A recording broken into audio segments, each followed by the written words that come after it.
안녕하십니까. 오늘도 기도의 자리에 나온 여러분들을 주님의 이름으로 축복하고 환영합니다. 우리 귀신을 쫓고 나서 말씀 함께 나누도록 하겠습니다. 내 하나 살아 예수 이름의 하나님, 더러운 귀신아 가라!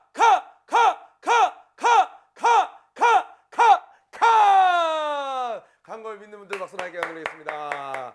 네, 명절이라 필살기를 한 번 더 사용했습니다.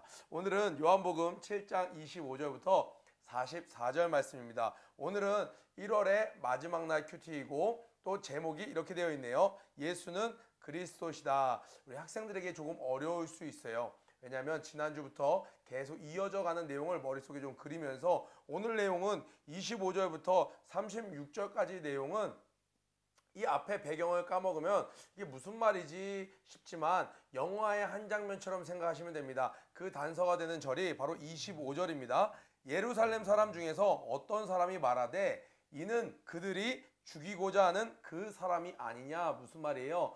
예수님과 예수님의 제자들은 갈릴리를 주변으로 해서 활동을 했습니다. 그래서 이 예수님과 예수님의 제자들만 몰랐지 이 유대에 있는 이 예루살렘에 있는 사람들은 이미 이 예수와 예수를 따르는 그 12 제자들 그들을 다 죽이고자 한다는 사실을 이미 소문이 난 거예요. 이곳에 있는 예루살렘에 있는 지도자들이 예수를 잡아 죽이고자 하는 소문이 사람들 이곳저곳 골목골목 상점마다 다 파다하게 퍼져나갔습니다. 그러니까 이 명절이 됐을 때 사람들의 분위기는 어때요? 혹시 이번에 예수가 이곳에 나타나면 그를 잡아서 잘 죽이는 건가? 어떻게 되는 건가? 사람들이 궁금했어요. 정작 예수님은 그 제자들은 잘 몰랐습니다. 다만 예수님께서는 아직 때가 되지 아니하였다 말씀하시고 형제들이 먼저 예루살렘에 들어가신 뒤에 홀로 조용히 그곳으로 들어갔습니다. 그런데 예수님께서는 기도 가운데 어떤 응답을 받으셨는지 이번이 하나님의 때가 어떤 때요? 아직 당신이 저들에게 잡혀서 십자가에 달리실 때가 아니라는 사실을 그 때를 기도 가운데 깨달으셨는지 이제는 명절 중간에 대해서 예수님이 이야기를 하십니다. 이제 막 가르치시기를 시작하는 거예요. 그랬더니 사람들이 이제 그제서야 이야기를 하는 겁니다. 저 예수 우리가 잡아 죽인다고 했는데 어떻게 된 거야? 그 사람 아니야? 그런데 저렇게 활개 치고 다니네. 잡아서 죽이지 않는 거 보니까 이 유대에 있는 지도자들도 저 예수를 메시아로 받아들인 거 아니야? 라고 사람들이 의견이 분분한 거예요. 이해되시겠어요? 이미 사람들에게 소문이 쫙 퍼졌어요. 마치 몰래카메라를 찍듯이 예수의 오는 것을 기다렸는데 예수님이 예루살렘에 들어왔는데도 이 유대의 지도자들이 잡아서 예수를 죽이지 않는 거예요. 그러니까 그 소문을 듣고 있었던 사람들은 어떤 시선으로 보냐? 이 지도자들도 다 이제 그가 메시아인 줄 믿기 시작했나? 정말 메시아였던 건가? 이렇게 소문이 나고 있었던 거죠. 그런데 사람들의 의견이 나눠지는 거예요. 그런데 메시아라고 하기에는 우리가 그를 너무 잘 알잖아. 구약 성경에 호련히 나타나시리라 하는 말씀. 그러니까 그들이 생각할 때 메시아는 어느 순간 짜잔 하고 나타나기를 바랬고 그렇게 해야 사람들 생각엔 더 멋있어 보이는 것이죠. 그런데 예수님은 갈릴리 사람 아니야. 그의 아빠를 우리가 알잖아. 사람들은 자신들이 예수님에 대해서 제법 잘 안다고 생각했습니다. 왜냐하면 그의 출생 과정, 그의 성장 과정을 그의 가족들을 다 지켜봤기 때문에 그렇습니다. 그러나 예수에게 있었던 그 비밀스러운 출생의 비밀들, 성령으로 잉태된 사건이라든지 가브리엘이 나타나서 그에게 수태 사실을 미리 예고했던 사실이라든지 이 헤롯이 그 동방박사 때문에 예수님을 죽이려고 했던 그 사건이라든지 그것들을 피해서 예수님께서 애굽으로 내려갔던 사건, 그리고 사람들은 갈릴리에 나는 나사렛 예수라고 알고 있지만 실제로 탄생은 어디서 했냐? 베들레헴에서 했다라는 그러한 사실들을 이때 당시의 사람들은 그저 모르고 그가 그냥 자라나는 것, 목수의 아들, 나사렛에서 자라났어. 그러니까 나사렛에서는 어떻게 선한 것이 날 수 있겠느냐? 지역적 차별이 심했던 유대인들에게는 너무나도 그 뒷배경이 별 볼 일 없는, 그러나 그들이 아는 수준에서 별 볼 일 없는 비밀은 우리는 성경으로 보니까 이미 다 알지만 그때 당시에 있던 사람들은 소수의 사람들에게만 하나님께서 오픈된 비밀이었던 것이죠. 그러니까 그들에게 예수님은 굉장히 별 볼 일 없는 거예요. 자신들의 메시아로 받아들이기에는 너무나도 별 볼 일 없는 백그라운드를 가진 거예요. 그런데 한편으로 그들을 또 고민케 하는 게 있었습니다. 두 번째로 뭐였냐면 그런데 그 예수님이 하시는 일들은 너무나도 놀라운 거예요. 그러니까 그들끼리 말하기를 무슨 말을 하냐면 그런데 저 예수가 메시아가 아니라고 치자. 그러면 나중에 다른 메시아가 진짜 오셨을 때 지금 저 예수님보다 더 많은 이적을 행할 수 있을까? 지금 이 예수님이 하는 일들이 너무 놀라운 일들이 많은데, 그래 예수님이 메시아가 아니라고 치자. 다른 메시아가 오면 이 예수님보다 더 많은 일을 할 수 있겠어? 라고 하면서 사람들이 메시아가 아닌 것 같은데 메시아가 아니라고 하기엔 너무 많은 이적을 행해.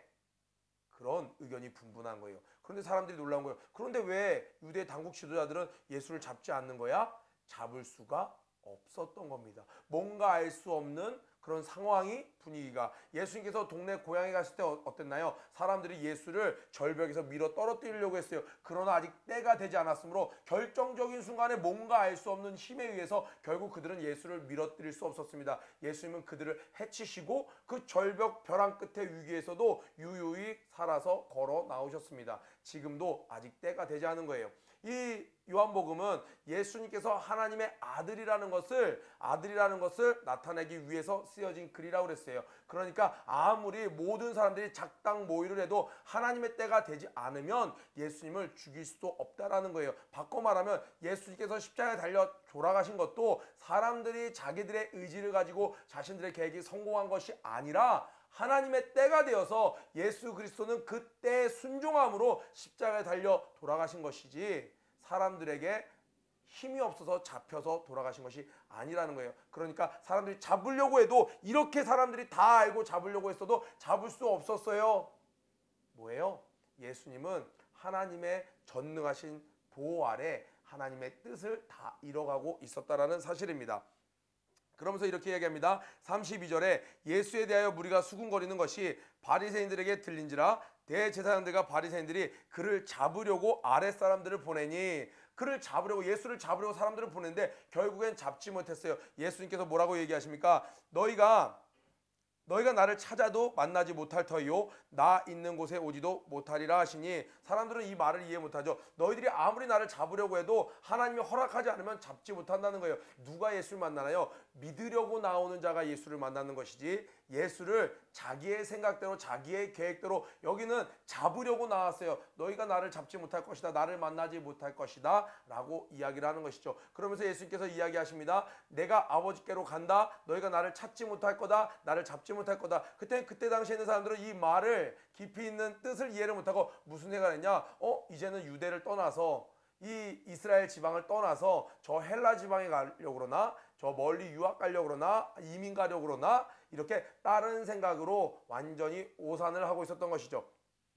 그런데 37절부터 44절이 굉장히 은혜가 됩니다. 37절, 명절 끝날 곧 큰 날, 이렇게 돼 있어요. 앞에 우리 어떻게 이 7장이 시작되죠? 명절이 되었어요. 유대인의 명절이 되었습니다. 초막절이라고 합니다. 초막절, 수코트라고 해서 야곱이 처음으로 텐트를 치고 지냈을 때 수꽃이라는 지명, 우리 창세기 할 때 배웠었죠. 그곳에서 유래된 수코트는 어떤 명절이었냐면, 이 유대인들이 출애굽해서 광야에서 하나님의 보호하심을 경험했던 그 장막들, 텐트를 치면서도 광야에서 살았던 하나님의 은혜를 잊지 않기 위해서, 오늘날로 치는 태양력 9월에 해당하죠. 지금도 이스라엘에 9월 달쯤에 여행을 가면 우린 볼 수 있어요. 공원 주변에, 아니면 집 옆에 공터가 넓으면 그곳에다 텐트를 치고 사람들이 일주일에서 8일 정도를 지냅니다. 그러면서 무엇을 떠올리냐면, 하나님이 광야 가운데서 우리를 지키셨어. 그리고 그 광야에서 우리를 이 목말라 죽지 않도록 하나님께서 반석에서 물을 내주셨어. 지금 이스라엘도 그렇게 우리의 민족의 참 생수 되시는 메시아를 기다리고 있어 하면서 그 하나님이 지켜주신 은혜를 감사하고, 한편으로는 오실 메시아, 진짜 생수, 반석에 놨던 생수를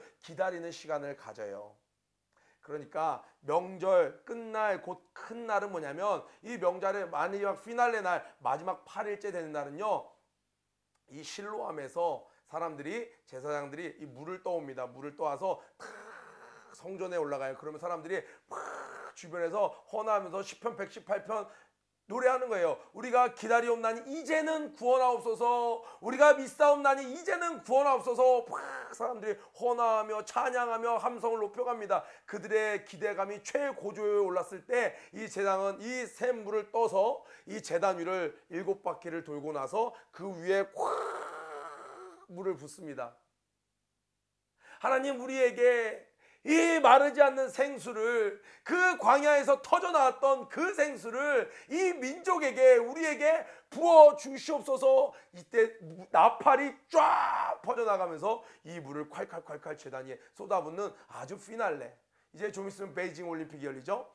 개막식과 폐막식, 어떤 퍼레이드가 있는 것처럼 이 가장 명절의 마지막 피날레예요. 그런데 예수님께서 그곳에서 갑자기 서서 외치시는 거예요. 그 생수를 붓는 가운데 예수님이 외치시는 겁니다. 뭐라고 해주셨어요?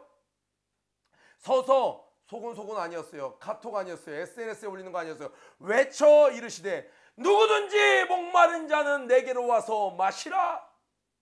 사람들 눈에는 뭐가 보이고 있어요? 사람들 귀에는 함성 소리가 들리고 빵빠레 소리가 울리고 눈으로는 그 제단에 붓는 그 생수가 보이는데 예수님께서 외쳐서 말씀하시는 거예요. 누구든지 목마른 자는 내게로 와서 마시라.